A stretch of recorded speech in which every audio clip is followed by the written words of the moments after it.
We have our three gentlemen panelists. Very honored to have them today. We have Mr. Paul Chia, the Area General Manager at Berjaya Resort. Mr. Paul bringing extensive hands-on experience in managing hotel operation. He's also known for his honesty, integrity, entrepreneurial spirit, strong commitment to represent owner interests, and delivering high quality result for the hotel. Okay, Mr. Paul Chia. We have Mr. Tommy Lai, okay, CEO of Alvate Hospitality. Mr. Tommy got very extensive experience with Multinational Hotel for many years.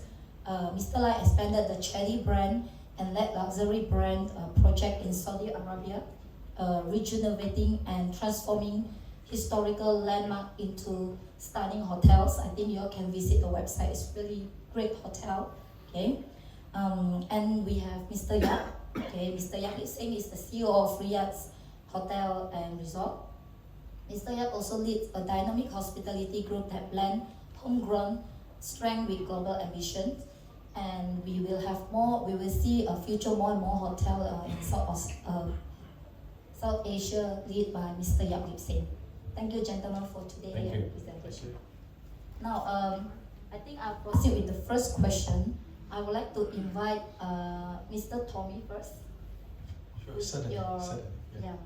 With your many years of experience in multinational hotel, can we check with you, like, how do you balance global brand standard with adapting to local culture preferences? Could you maybe like share example where this balance was either particularly challenging or rewarding to most of the property that you had managed before? It's a very interesting question because when I used to run the Chetty, I'm ex-CEO of the GHN, so we are Asian-based brand, but I chose to expand the brand mainly to the Middle East and also to Europe. So at that point in time, when we were trying to bring the Asian concept into a space that are not so well accepted at the moment, it was always a resistance. But we realized that after doing 1, 2, and 3 projects, that adopting certain standards of the local practices actually helped to enhance the acceptance level of the local travelers. Especially when I was doing a project in Qatar, and also one in UAE, in Sharjah, where if you know those properties are alcohol free, especially the one in Sharjah. But UAE is famous for like Dubai, which has lots of people coming in, but they are international travelers that will not pay above your market for hotels if you don't make alcohol available because there's a lot of European travelers. But we managed to adopt a different strategy, even though we are alcohol free, because we have to abide by the local cultural differences by putting in a lot more periphery experiences together. It took a lot of work. I mean, the first year was tough for us. So the balance of doing that is not what I think I would love to do for most of my projects, but it's always a big challenge, and we need to be very creative in adopting local cultural balances. I always tell my team when we are in areas that has very strong cultural values, especially when we are in Middle East. I mean, eastern side of the globe is easier because we are more Asian, or eastern side Asian branded hotels. But once you go into a Middle Eastern hotels where the religion forms the foundation of their daily life, it makes it very difficult if we go in with all gun blazing. And that I see in a lot of other brands that they have done that. So so to me is that I would send a very strong signal of a soft approach, like the one in Qatar. We went in with a design concept that it will be for first instant, the design of the hotels will not be like what you see in your typical Asian concept.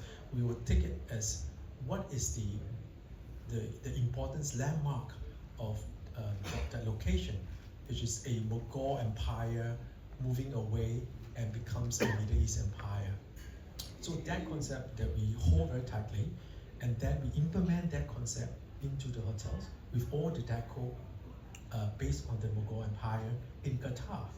Okay, a lot of people don't understand why the Mughal empire happens in the Middle East, but it's actually where the India started to be India from the Mughal empire.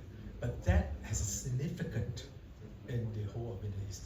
So this is how we want to, whenever we go into a new location, we have to go deep dive into what is exactly as the important event happened. But having said that, sometimes it's a reverse, yeah? The hotels that we have or I have and used to have in Switzerland is a total opposite. We didn't adopt any of the Western practices actually, because the local population wants to be more Asian deliveries. Okay, so it doesn't. The question stays whether how we adopt a local culture into the hotels to make it the balance and how we can assimilate. Actually, sometimes in the European context, we actually went full Monty on the Asian cultural experiences up in the mountains of Andaman, right? We up in the snow mountain Andaman, we have a Japanese one Michelin star restaurant, and in the holiday dining we have international, mainly Asian food buffets, which the locals find it very interesting. So sometimes the balancing of the local culture works both ways, not just one way. We become the ambassador of what our brand represents. So that holds very strongly. And if you're very clear on what to do in new locations that springs up, but you need to spend a lot of research time on the local market and their acceptance level of what is going to deliver as a product.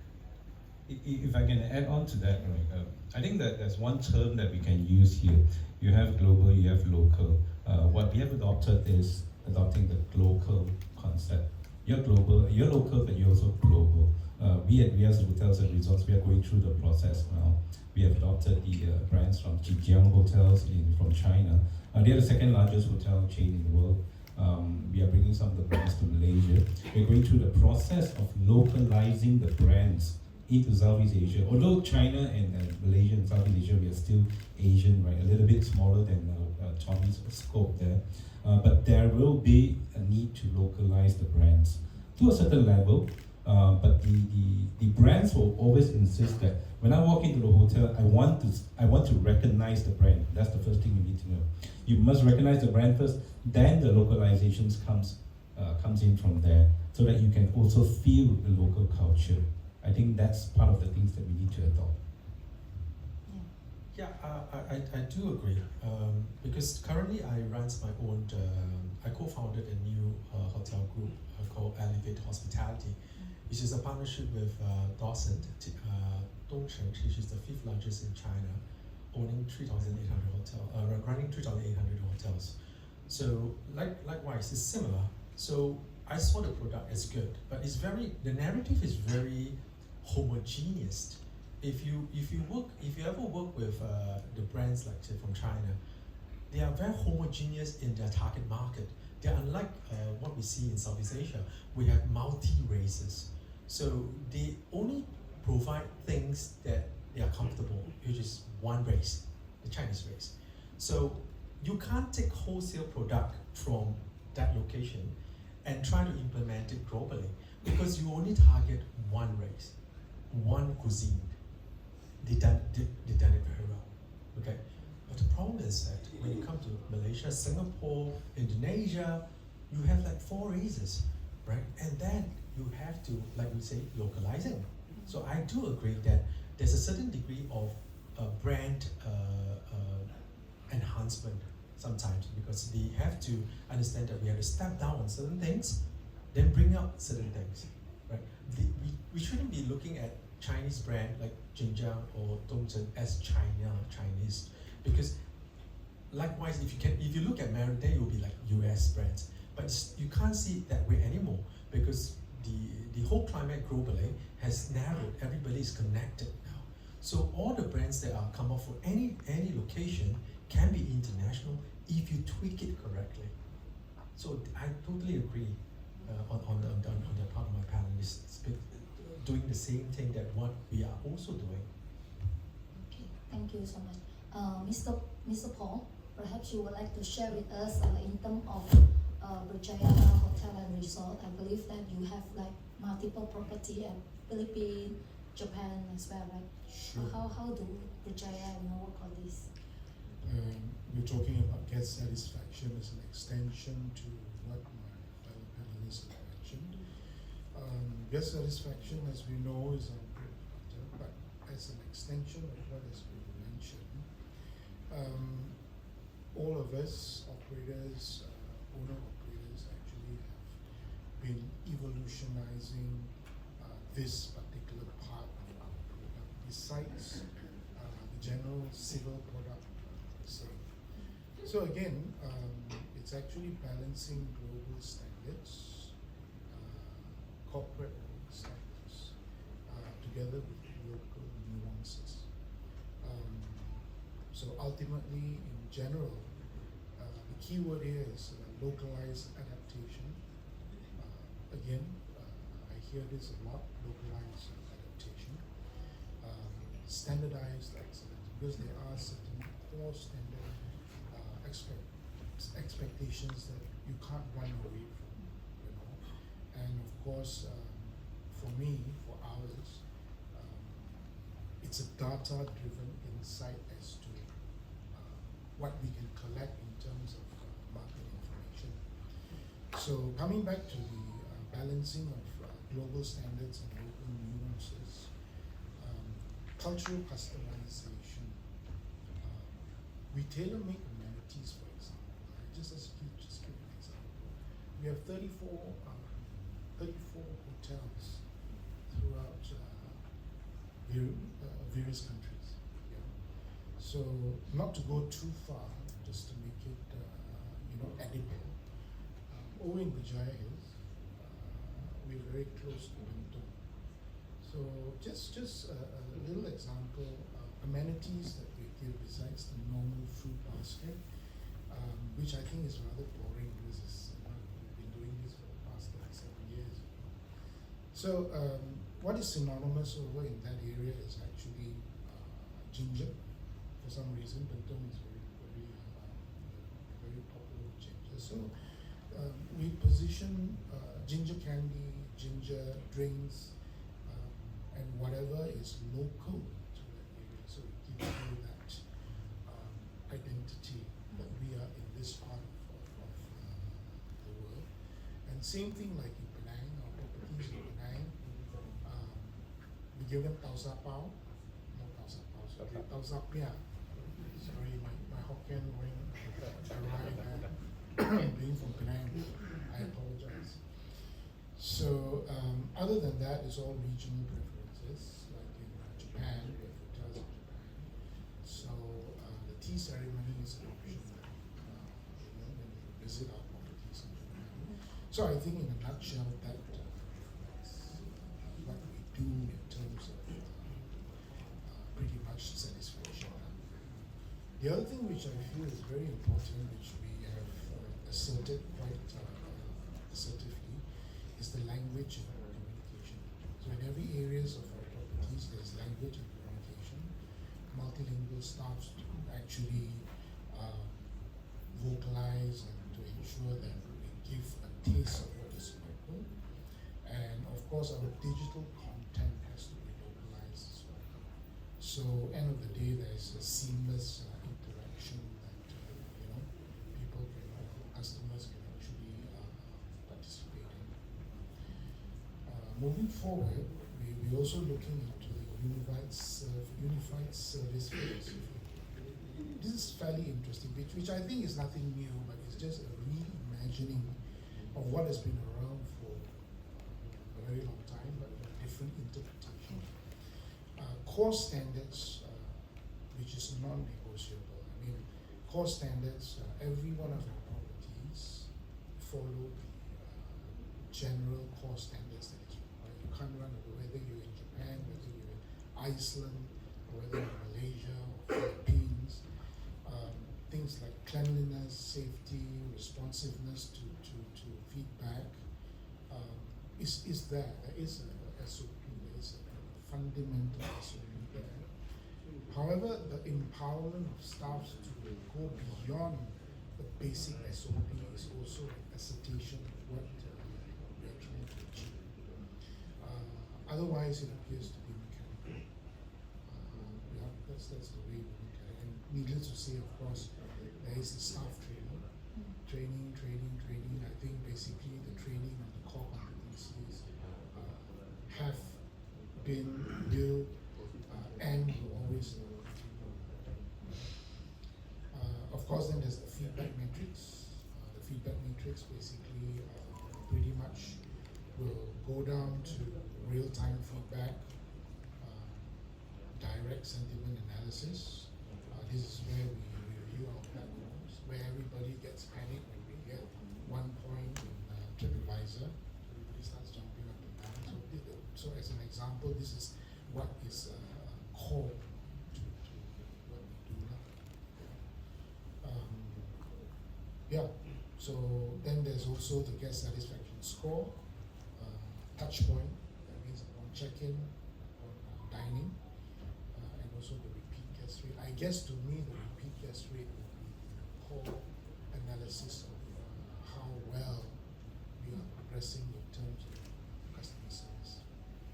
Sure. I think all the sharing on how the hotel try to tailor, to meet the different customer expectation, it sounds really, very interesting. So perhaps we might want to look in terms of the cost strategy. Anybody want to try? Yeah. I think there's no one solution that fits everything. You want to look at cost, you want to look at execution, you want to look at your customer satisfaction, and you need to find the balance along the line of achieving the best of everything.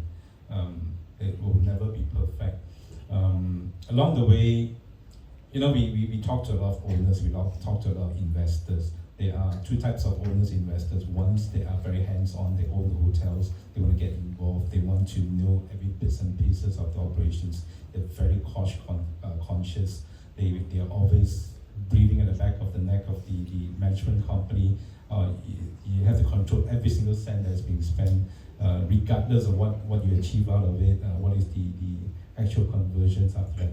Then there's another type who is just investing and not bothered as long as I get a P&L at the end of the day, I achieve my GOPs and whatnot. That's fine. These are the two types of owners, and we being a management company or the operators or even general managers, a lot of general managers in the audience today, right? You will always have to balance between what the brand requires you to do, whether it's a global brand or a local chain brand or just a boutique local brand. There will always be this task for the general manager of the one operating the hotel to balance. Should I spend this much to achieve this much of customer satisfaction? And does it convert into more bookings, more revenue after that?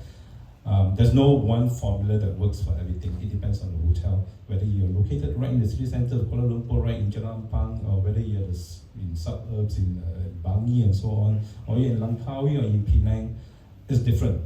So what we would advise for every property, we operate a couple of properties, we don't implement one formula for all our properties. We're opening one hotel in Luang Prabang in Laos soon. We don't implement the same solution, the same formula. But we need a smart enough operations manager or general manager at the property to understand the local culture, what can be done, what should be done, what should not be done, and what are the expectations of the owners and what are the expectations of the market there. Your tourists in Kuala Lumpur or going to Langkawi and going to Luang Prabang in Laos, they are different. They expect different things. So we need a person smart enough and being empowered. That's the word that Paul has used. Being empowered to take action, to make decisions for the best interest of that business. It's actually just for that particular property. It may work for another property, but it may not be perfect. But the other general manager for the other property needs to understand the same thing and implement something like that. We as a brand company, as a management company, what we need to know is we need to provide the systems, we need to provide the support, we need to provide the empowerment to the properties to be able to execute all this. I think that's what we feel. Yeah, I'd like to share, I agree with my partners here too, that you need to do a lot of deep dive and creative way of doing the cost component. But I will share something which is very interesting is that as an investor, you need to be very clear what are you going into. We have investors that are in 2 stars, 1 star, 2 star, 3 star, and all the way to luxury. I was very fortunate to have the full spectrum of all these assets under my management before. So my last 6 assets with my previous company are with the very fortunate the royal families of the Middle Eastern countries. Budget is not an issue. So I was very fortunate that I was working on a budget of per key ranges from minimum with the royal family of, I can't say which country, but royal family of 1 country, start at 1.8 million US dollars per key, all the way to $3.2 million. Please share the contact after this. I will. It's open because if you look at those projects that we positioned then, was that it is not an issue. Okay, but one very important point is that why are they investing so much money on a project on unheard of 3.2 million or 1.8 million per key? You realize that when you do a luxury project, it's not a hotel project. It is a real estate project where you need to have a branded residence for sale. That is how they balance the books. And that is how you want to position yourself as the best hotel in that location. It becomes a landmark, right? So if you're developing a landmark and then you downsell all your properties, it pays back in a sense. But then if you shift the spectrum to, let's say, a 3-star product, a lifestyle product, these are where majority of the investors will come in because it is an easier product to understand. And that is what my panelists have said. We have to, on a daily basis, try to save as much cost as possible, including how to automate many things from check-in to backroom staff and everything. And every single dollar count. So I strongly believe is that if you are in this space of hotels, and if you're running, preparing to go into a hospital space of multi-properties, you need to have in mind that certain strategy work for certain star level hotels, but that doesn't work for the others. You cannot use one size fits all. It doesn't work. If you use a 3-star lifestyle concept and then you say, I want to do a luxury hotel, I'm telling you, you will fail. 100%. I've seen that happen. It will fail. But if you use a luxury concept to run a standard product, a standard lifestyle product, you will fail too, because you over-invest. You over-invest on your key, per key basis, and your ROI will be extremely long. So it is important that at an investment level, you need to be very clear on what you are going into, and very clear that every single asset that you're going to have a different strategy. There are no one-size-fits-all strategy. Bear in mind, okay? So it's not easy. It's always very complex when you're investing in hotels. Unlike office space or your logistic or whatever residential, they are much easier. Complexity is the key word for hotel industry, but that's the fun part of it. Is Paul anything that you would like to add?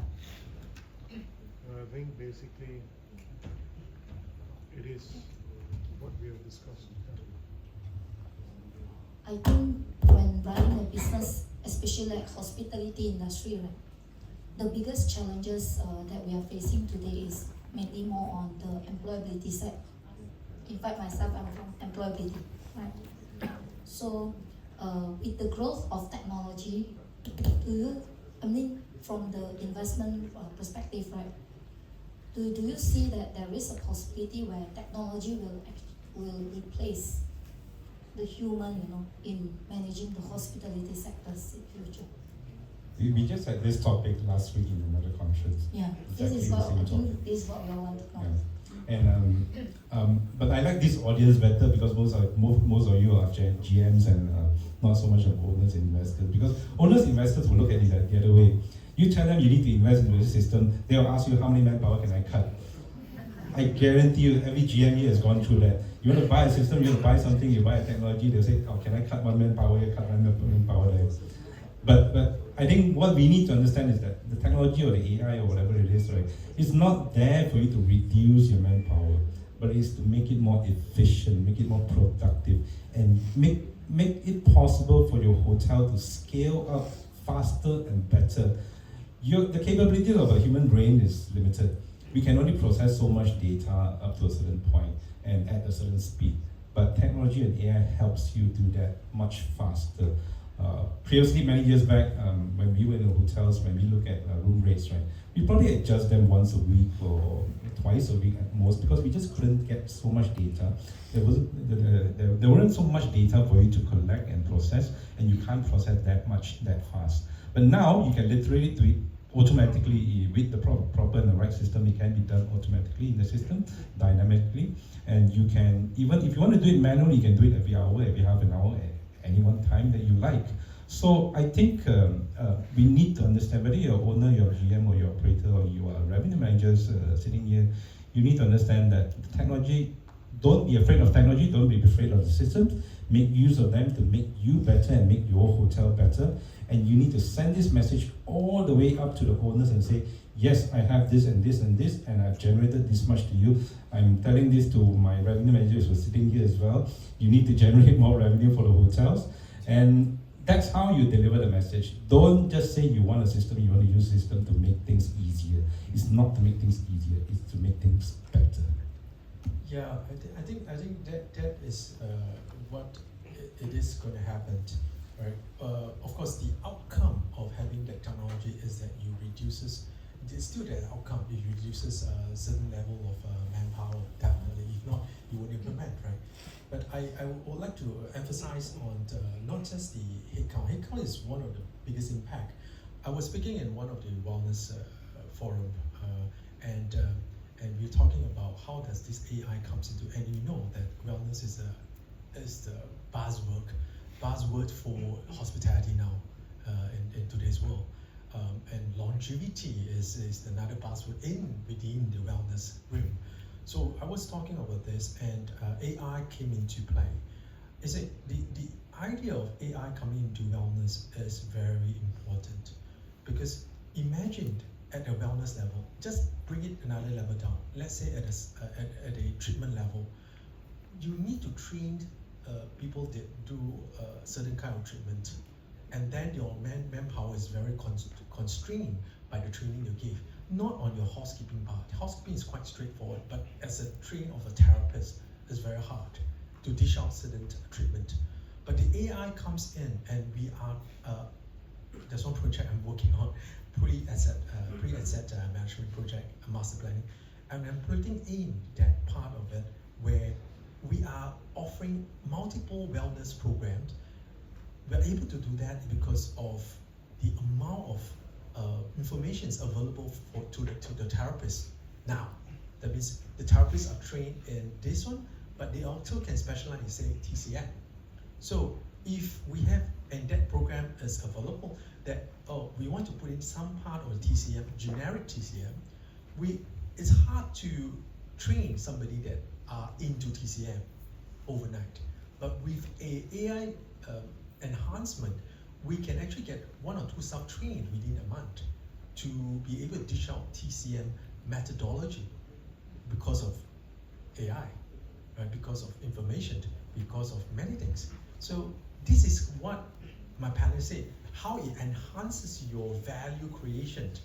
The value creations in the wellness realm is humongous, especially with the AI, right?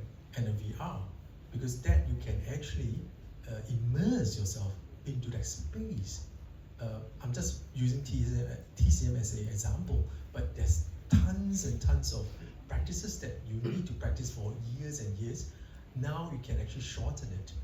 Generically, I'm not talking those deep one, but generic treatment can be provided from that panel itself. So this is something which I always bring it up to my owners sometimes. It enhances and it value create in a sense. Okay. Mr. Paul, anything to add? Well, we have two wellness destinations over in our properties. Pretty much one at the Chateau, which is at Bukit Tinggi, and the other one is over at the Taras, which is at Loredang. And it's pretty much in line with what the panelists just mentioned, and exactly that direction. Yeah. We have a few questions here. Due to time, maybe we can sum up all the questions together. Okay, just let me take the first one here. What are percentage of room sales, buy sales, and F&B revenue? Yes, it differs from venue to venue, location to location, your type of hotel. I was talking to a good friend of mine earlier today. His hotel is known to be a MICE event venue with a hotel. And he told me that they used to have a 70-30, and his 70 and 30 is 70% events, 30% rooms, which is not a typical hotel format. For a typical hotel, we always use 70-30, the other way around, 70 to rooms, 30% to F&B, provided you do good F&B as well. So his one was the other way around. Because he's in a very unique location, he has the facilities to cater to the large events, government and corporate groups. So it differs, and it differs based on the strategy of that property. If it's built for that, then you do that. If it's not built for that, don't try to do anything else different. More and more hotels are even going out to outsourcing F&B. This friend of mine, he was saying that his hotel looks like a shopping mall now because there's all the international, the famous F&B brands in the hotel. So is it right? Is it wrong? He as an owner, everything is right to him because he gets the return on investment from what he's doing. If you tell any other international brand that, no, I'm not going to do coffee house, I'm going to bring in a kopitiam, a local brand, the brand will always tell you, no, you cannot do that, right? So we have to balance it between the asset itself, whether this is the expectation of the owner, expectation of the brand. So it differs, yes. Yeah, I think it's a very complex, not a single answer to various assets. It can be these assets are all in the same area, but they are also performing very differently. So you need the experience of the GMs or your guys, operating guys, to determine that. But that's why when I was listening to William, Bay Street Hospitality, he came up with a quantumatics formula to determine whether the hotel is investable based on big data. It was very exciting. So I'm trying my best to work with him now to use that quantum financing, quantum mathematics to at least have the first cut on all the assets when we approach it. So I would suggest that you read a bit more with Willem website, and then you get, because it's tough, because one GM differ from the other GMs, like one staff differs from the other staff. If you pick the wrong one, then you get into, can be very good, or you can swing the other way, right? But if you have at least a baseline to work with, big data baseline to work with, then at least you're not too far away from everything.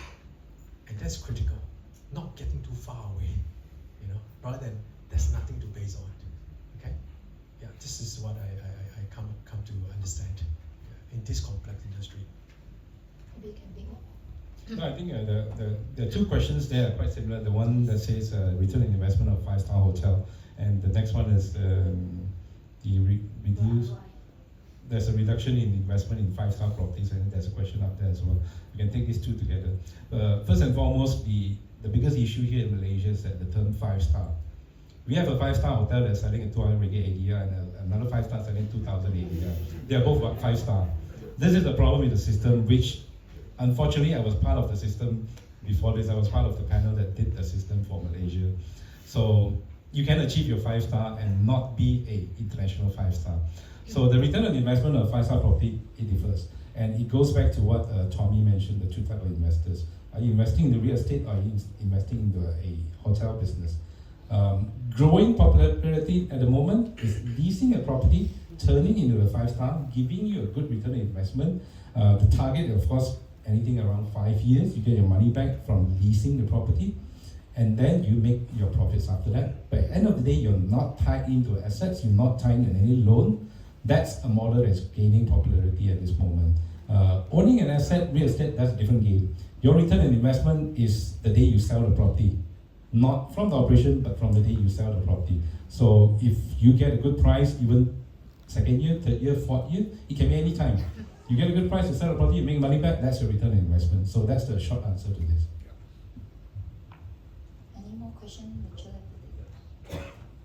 No, the 5-star ROI, it can be from 5 years to 35 years. The one that I work on, one is up in the mountains in Trujillo. They need to build a ski resort in the mountains of Saudi Arabia. Ski mountains, really ski mountains. I look at the numbers, it's 28 years. Yeah, but it's a landmark. So when you, but there's no benchmark for that. Yeah, so just, and hardware 5-star and actual 5-star is also a different story. Yeah, hardware 5-star, everybody can achieve it. Right? But when you leave, when you stay there, it's a service 5-star. I mean, if you look at some hotels in countries that they are not hardware 5-star, okay, because they don't offer three F&Bs. Then you have a meeting area. The bedroom is actually certain size and suites. The hardware, they are not 5-star, but under the TripAdvisor and stuff, they are above 5 stars. Right? So don't always fix on the 5-star. What is 5-star? 5-star is very loosely put it nowadays. Decline in investment, not true. Every now and then I get calls, any properties for sale, any properties to any land that you can buy to invest. Is ongoing, different in every location, of course. There is always an interest. Malaysia is popular for investment, so short answer. Depending on your property. Self-check-in solution, popular everywhere, but there's a story to tell. You want to do a self-check-in, you can do it in a 5-star, you can do it 3-star, you can do it in a budget hotel. But you tell a different story. At a 5-star hotel, we're going for sustainability, we're going green, we are going for technology adoption. You encourage people to self-check-in, but it's an option, it's not an absolute. In a budget hotel, it can be a self-check-in, absolute. There's no other option, you must self-check-in. Just like what the airlines do. You have to self-check-in if it's a budget airline, if it's a branded airline, you have to go, you can still go to the counter, so it's different. Okay, we come to the end of this moderation session. Thank you, Mr. Lai, Mr. Yap, and Mr. Chia for your time. Thank you. Thank you. guys Thank have you. a job Thank you well. very much.